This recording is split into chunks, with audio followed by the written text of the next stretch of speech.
السلام عليكم ورحمة الله تعالى وبركاته. كنتمنى نلقاكم بخير وعلى خير وبصحة جيدة. اليوم ان شاء الله غادي نفصل معكم هذا الفستان اللي كيجي طبقات. اذا في الثوب كنحتاج 3 متر. يعني هذا الفستان كيجي يا اما كديريه 3 طبقات او لا 4 من الاسفل، مهم على حسب شنو بغيتو. انايا غادي ندير الجزء العلوي وفي الأسفل غادي ندير يعني طبقتين فقط.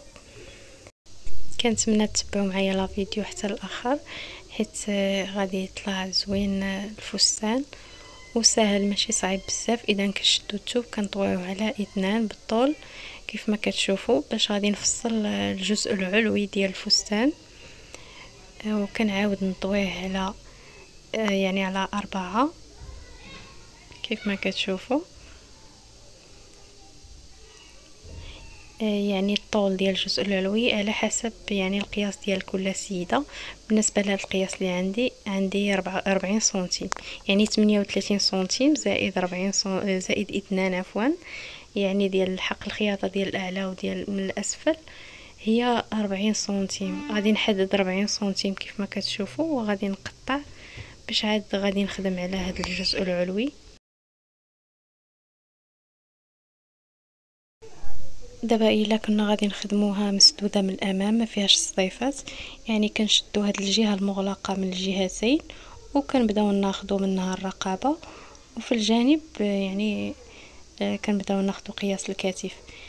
هذه في حاله اذا ما كناش غادي نخدموها يعني مفتوحه من الامام. اما اذا كنا غادي نخدموها مفتوحه تبعوا معايا الطريقه، حيت انا هذا الموديل غادي نخدمو مفتوح. كنشدو كنخرجو 4 سنتيم من الامام، يعني من هاد الجهه المفتوحه كنخرج 4 سنتيم ديال يعني الطويه اللي كندير فيها الصدايف. كنحدد 4 سنتيم بهذه الطريقه على طول 40 سنتيم.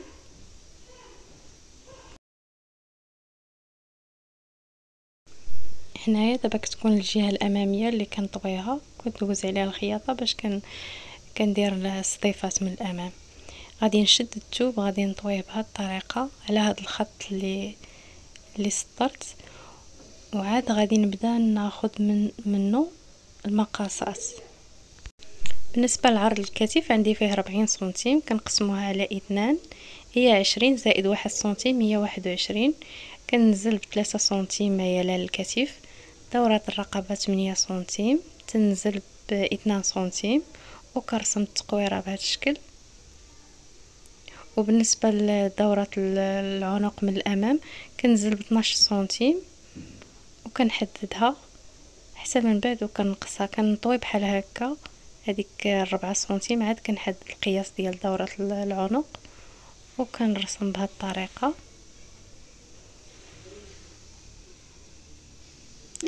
كنلاقي هاد النقاط مع بعض.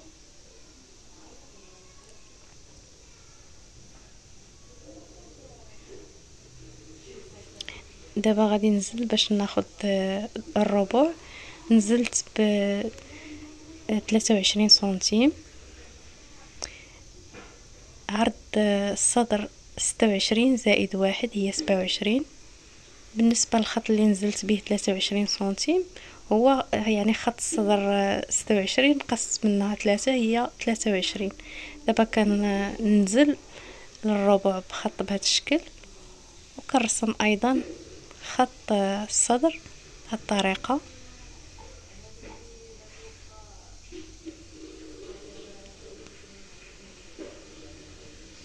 عندي 40 سنتيم هنايا، يعني الخط الحزام.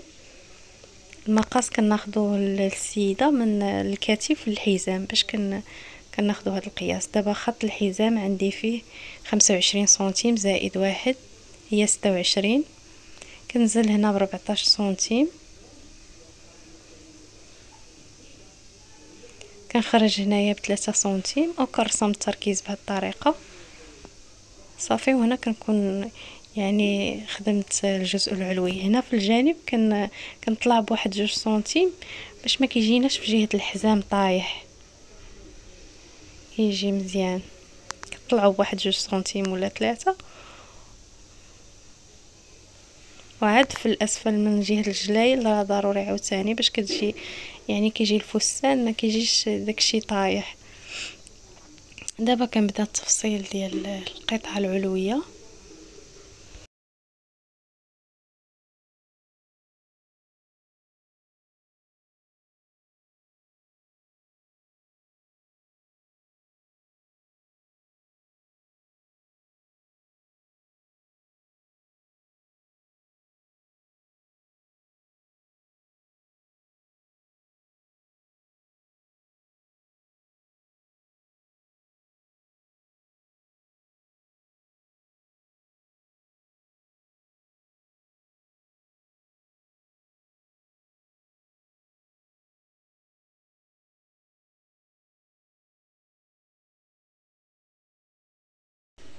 دابا كنفصل الامام على الخلف وكنكمل التعديلات في الامام. كنقطع التقويره ديال العنق ديال الامام، وكنقاد التركيز ايضا كنقص منه 1 سنتيم في الوسط. كنجي هنا الوسط كنقص 1.5، وكنجي من الزيرو وكندخل في هذاك الواحد وكنخرج للزيرو.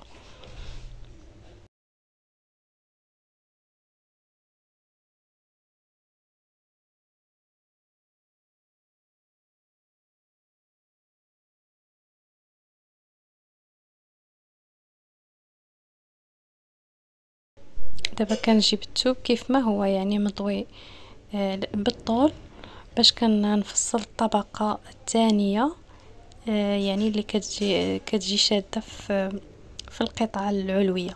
اذا كنا غادي نديروها مسدوده غادي نخدموها بهذه الطريقه من الجهه المسدوده، يعني من الجهتين. الثوب راه مطوي على 4.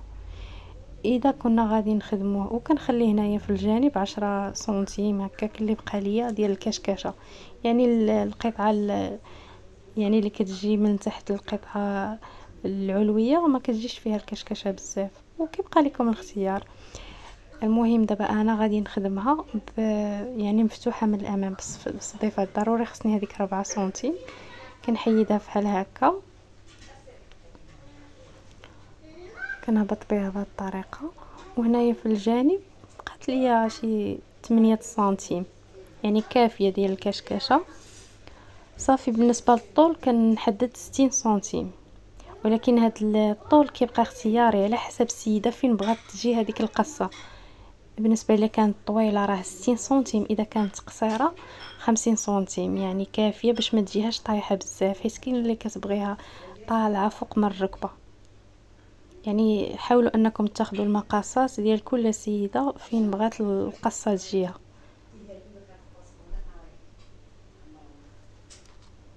صافي. هنا كنكون حددت 60 سنتيم، ومن الامام كتبقى هذيك 4 سنتيم ديال الصديفات. وصافي كنقطع هاد القطعه الاولى.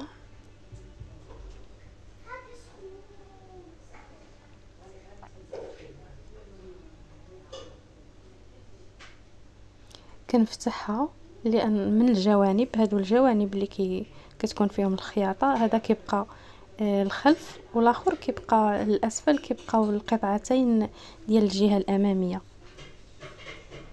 صافي كنحيد هاد الجهه باش غادي نفصل القطعه الثالثه اللي كتجي من الاسفل. بالنسبه للقطعه الثالثه غادي يكون فيها العرض بزاف، يعني غادي نخدمها بهذه الطريقه كيف ما كتشوفوا. غادي نخدم منها قطعتين، هذا كله كيبقى العرض ديالها، ولا بغيتو تنقصوا منها المهم تبعوا معايا الطريقه. غادي كان هنايا في الجانب الكشكشه كتحدوا 25 سنتيم، وكيبقى لكم الاختيار. انا بالنسبه ليا واخا حددت 25 سنتيم، من بعد زدت هذيك الزياده كلها حيت فعلا جات زوينه. صافي. الطول ديال القطعه الثالثه فيها 50 سنتيم، ولكن كيبقى لكم عاوتاني كتحدوا الطول بهذه الطريقه. كتجيو من اعلى الكتف، نقطه في الكتف، وكتحدوا الطول يعني شحال فين وصلكم الطول ديال السيده غادي تحدو من الاسفل. كنتمنى يكون الشرح واضح. يعني القياسات كيبقاو مختلفين، اذا كانت طويله فراه القطعه الثانيه كتكون فيها 60 والقطعه الثالثه كتكون فيها 50، واذا كانت قصيره يعني راه كيختلف الامر، كتبقى في القطعه يعني اللي كتجي من تحت الصدر كتبقى فيها 50 سنتيم، والقطعه الاخرى كتكملي الطول.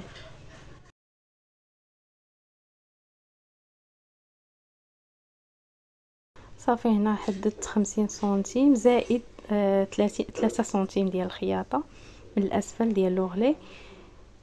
صافي كنقطع هاد 50 سنتيم، هي 53 بالزياده ديال لوغلي. يعني هاد القطعه غادي نفصل عليها وحده اخرى، يعني وحده غادي تجي في الامام وحده غادي تجي في الخلف، يعني باش كتجي القطعه الاخيره كتجي فيها الكشكشه بزاف. هنا في هاد الجهه كنحدد 25 سنتيم ديال الزياده ديال الكشكشه.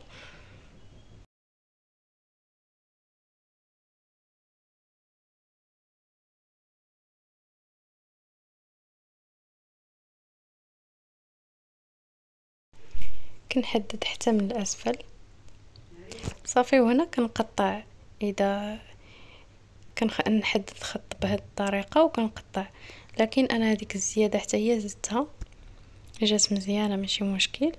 دابا هاد القطعه اللي قطعت غادي نفصل عليها قطعه اخرى. علاش؟ لانه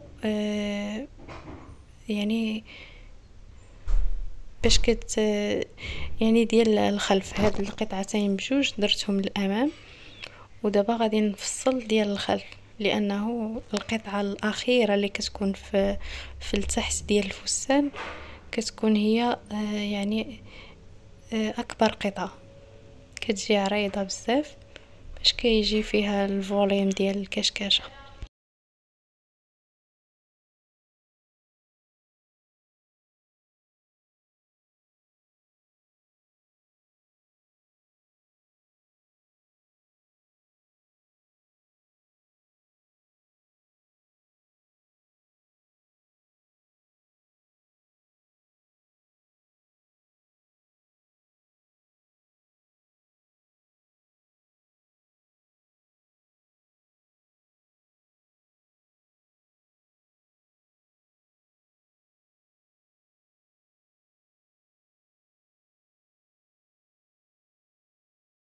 دابا من بعد ما فصلتها كيوليو عندي 3 د القطع، يعني جوج ديال الامام ووحده ديال الخلف.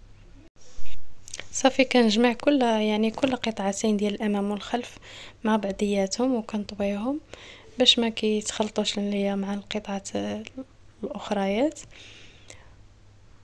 وصافي كنسورجيهم وكنخليهم يعني مجموعين.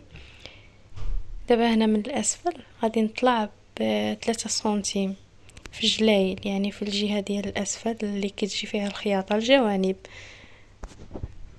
كنطلع ب3 سنتيم وكنرسم خط بهذه الطريقه وكنقطع هذوك الزوائد باش ما كيجيوش ليا طايحين من الجوانب في الاسفل.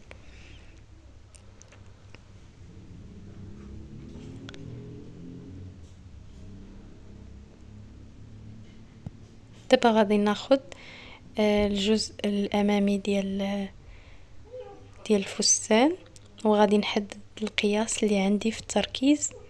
هذا القياس غادي نحتفظ به، عندي 28 سنتيم هو اللي غادي نفصل عليه لكم. غادي نشد الثوب، غادي نطويه على 2 ونعاود نطويه يعني على 4 باش غادي نفصل الكمام بجوج. وخاصني يكون عندي في العرض في هذه الجهه نفس القياس اللي خديت من التركيز، يعني 28 سنتيم.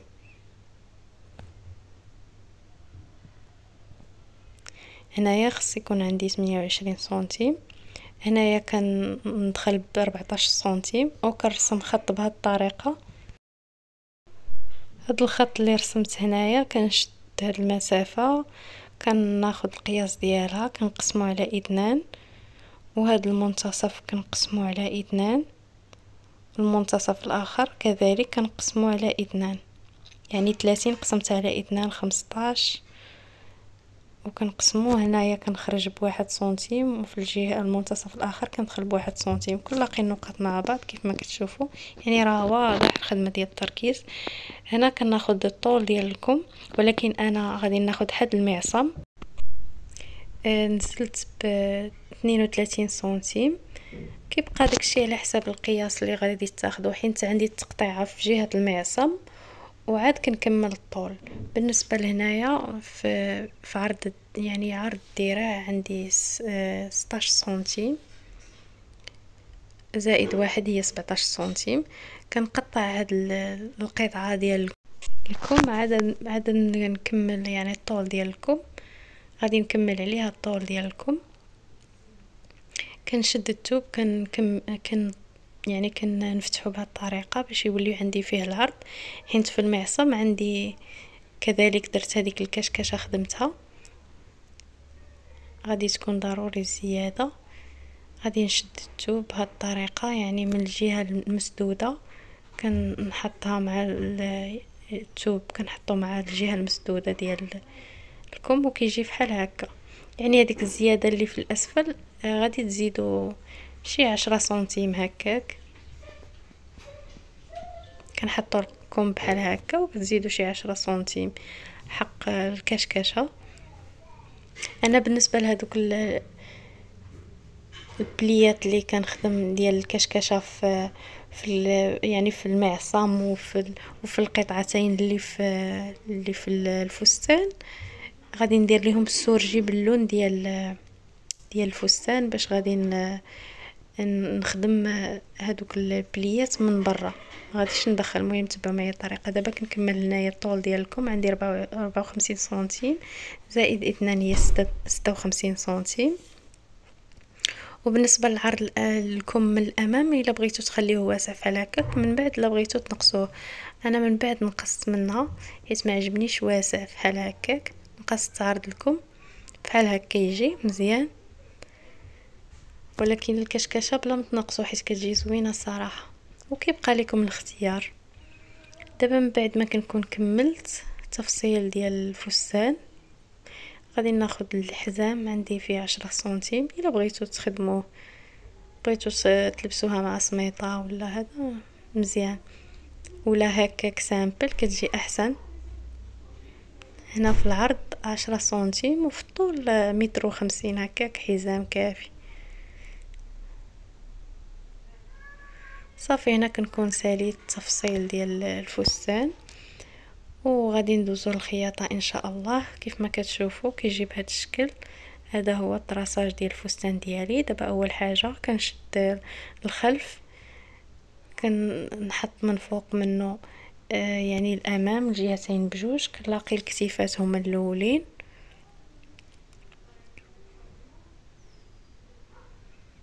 غادي نخيطهم الجوانب بجوج.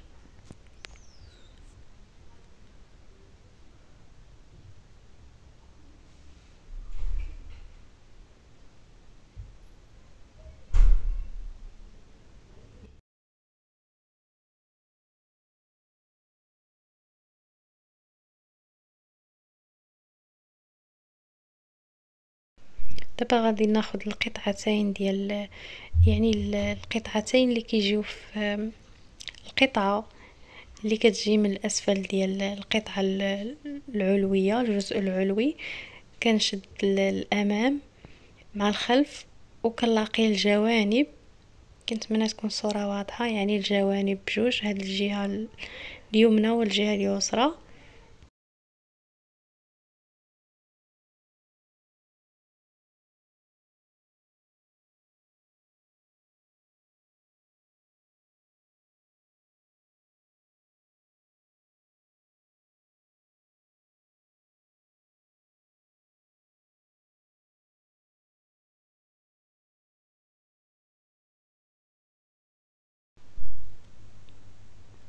دابا من بعد ما كنكون ساليت الخياطه ديال الجوانب ديال القطعه الاولى اللي كتجي تحت من الجزء العلوي، كتجي بهذا الشكل. دابا غادي ناخذ القطعه يعني الاخيره اللي كتجي في الاسفل، غادي نشد عاوتاني، غادي نخيط الجوانب،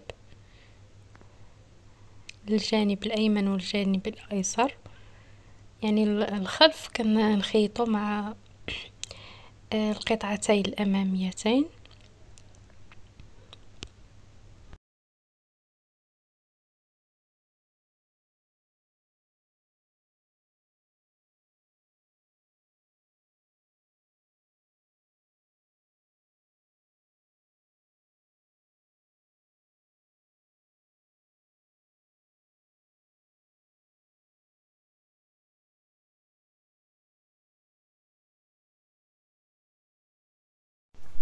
دابا من بعد ما كنكون ساليت الخياطه، دابا كناخذ القطعه يعني اللي كتجي من تحت من الجزء العلوي وكندوز عليها السورجي في لون الثوب. يعني كنحيد الخيط ديال السورجي اللي كنخيطوا به الابيض والاسود، وكندير يعني خيوط في اللون ديال الفستان باش كندوز عليه السورجي، حيت غادي ندير هذوك الكشكشه والثوب غادي يكون خارج من برا. غادي تشوفوا معايا الطريقه.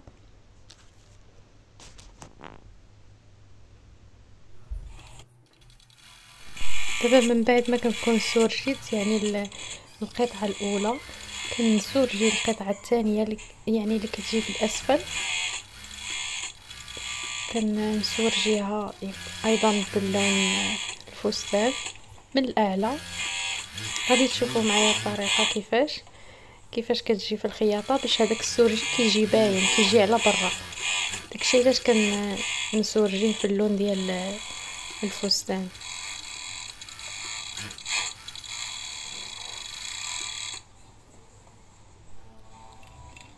ايضا كندوز السورجي على هذيك القطعه ديال الكم اللي كتجي في الاسفل، اللي كتجي من الاسفل ديال المعصم، كندوز عليها السورجي في اللون ديالها.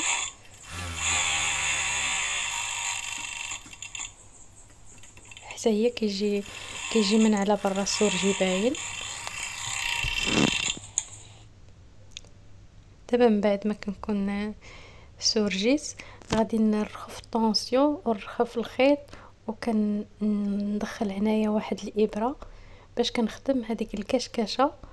اذا ما كانش عندك الدواس ديال لي فرانس يعني باش كيجيونا بهذه الطريقه، فقط كنخدموا بهذه الطريقه كيف ما كتشوفوا، كتجي رائعه بلا ما تحتاجوا تشريو يعني هذاك الدواس ولا الصباط ديال الماكينه اللي كيخدم هاد لي فرانس. يعني فقط هاد الطريقه كافيه. كنخدموهم يعني في القطعتين يعني العلويه، القطعه اللي كتجي من تحت الصدر، ويعني القطعه السفليه. دوختكم بهاد القطعه القطعه العلويه، القطعه الثانيه، القطعه الثالثه. المهم غير ركزوا معايا، غادي تشوفوا الطريقه وغادي يبان لكم داكشي واضح ان شاء الله.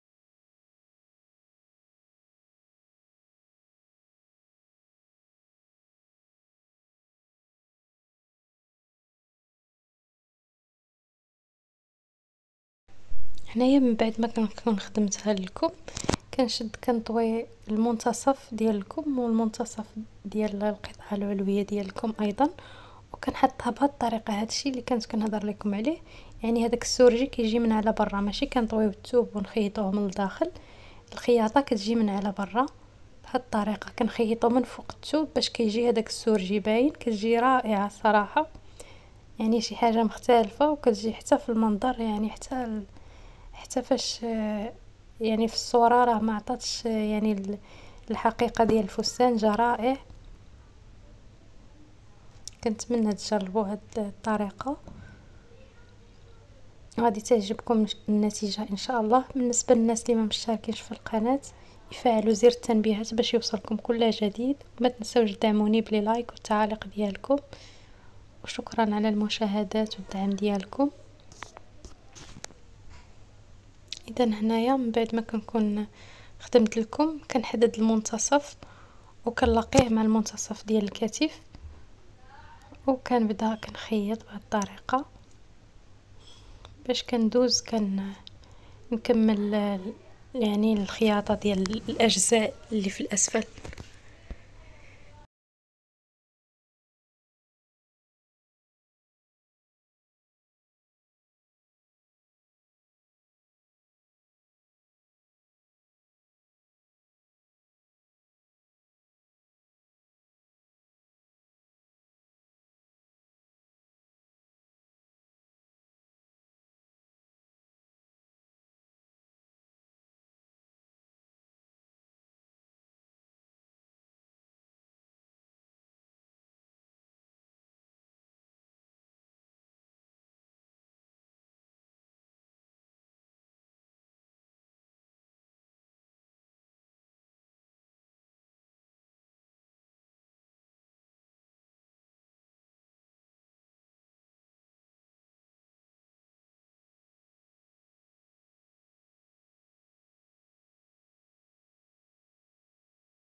اذا من بعد ما كنكون خيطت الكميمات بجوج كنحصل على هذه النتيجه كيف ما كتشوفوا. كنجيب يعني القطعه اللي كتجي من تحت من الحزام، كنشد الجوانب ديالها اللي مخيطين وكنلاقيهم مع الجوانب ديال الجزء العلوي بحال هكا كيف ما كتشوفوا. يعني الخياطه تجي مع الخياطه، كذلك الجانب الاخر كنحدد فين كاينه الخياطه باش كيجي هذاك الشيء مفيني، يعني كيجي عاوتاني من على برا، يعني داك السورجي كيجي باين، والخياطه كندوزها من الفوق. هادشي اللي كنت باغا نشرح لكم في الاول بالنسبه للناس المبتدئين اللي ما عارفينش هاد الطريقه. كيف ما كتشوفوا الخياطه كتجي مع الخياطه صافي، وكنبدا الخياطه من الامام يعني من جهه الصديفات.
هنا كيف ما كتشوفوا كنكون حصلت على الشكل النهائي باش من بعد ما كنكون يعني خيطت هاد القطعه. ودابا غادي نكمل الخياطه ديال القطعه الاخيره اللي كتجي في الاسفل. نفس الطريقه ايضا كنلاقي الجوانب مع الجوانب وكندوز الخياطه من الفوق. السورجي كيجي باين.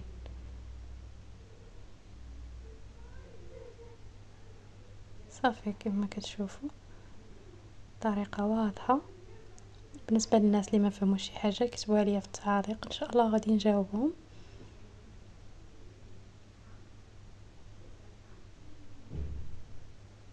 صافي بالنسبه لهذوك لي فرونس اللي محلولين، المهم كنحاولوا نقادو داكشي، يعني البلاصه اللي مجموع فيها كنحاولوا نقصوا منها. وبالنسبه للامام ما كنديروش فيها هذوك الكشكشه، باش حيت اصلا كنعاودو نطويو الثوب باش كنخدموا الباندا اللي كتجي في الامام ديال السطيفات، يعني ما يحتاجش انك تخدمي فيها هذوك البليات. حاولوا انكم تفادوا واحد 10 سنتيم من الامام، عاد بداو تخدموا هاد الكشكشه.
صافي هنا كنكون لاقيت جميع القطع والكمام، يعني كيبقى ليا غير الباندا ديال الامام. كنشد الثوب كنطويه بواحد بهذه الطريقه جهد هذيك 4 سنتيم، وكندوز الخياطه يعني بكل سهوله من الجهتين بجوج، الامام يعني الايمن والايسر.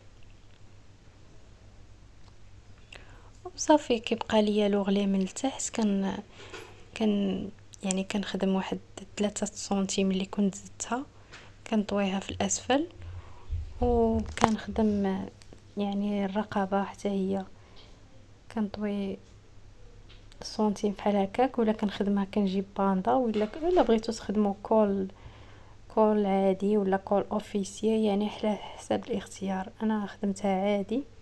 دابا كنخدم لوغلي من التحت، طويت واحد 3 سنتيم. صافي هنا ساليتها. عفوا هذه الباندا يعني مازال كنخدم الباندا. الكميمات عاوتاني كنطوي واحد سنتيم.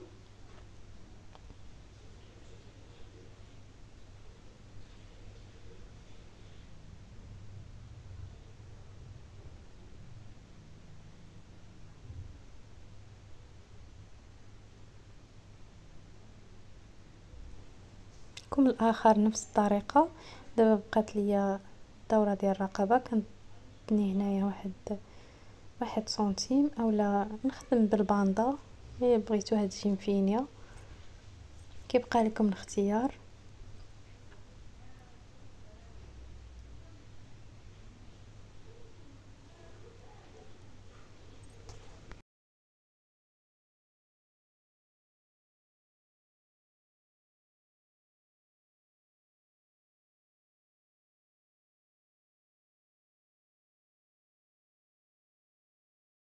هنا من الاسفل الدوره ديال يعني لوغلي او العطفه نقص واحد سنتيم فقط، يعني انا اصلا كنت ديجا نقصت منها، يعني مبقاتش كامله ديك 3 سنتيم. ما بغيتش هذيك يعني العطفه ديال الاسفل تجي كبيره، نقصت منها خليت غير 1 سنتيم. صافي كنكملها بهذه الطريقه، وكنلصق ليها واحد السطيفات من الامام، وكنكون ساليت الفستان ديالي. كنتمنى يعجبكم لا فيديو ويكون الشرح واضح، وكنتمنى تبارطاجيو لا فيديو مع الناس اللي مهتمين بهذا المحتوى والاصدقاء ديالكم. وبالنسبة للناس اللي ما مشتركينش في القناة يفعلوا زر التنبيهات باش يوصلكم كل جديد ان شاء الله. ما تنسوش تدعموني بالتعاليق ديالكم وبلي لايك. والسلام عليكم ورحمة الله تعالى وبركاته، الى فيديو قادم ان شاء الله.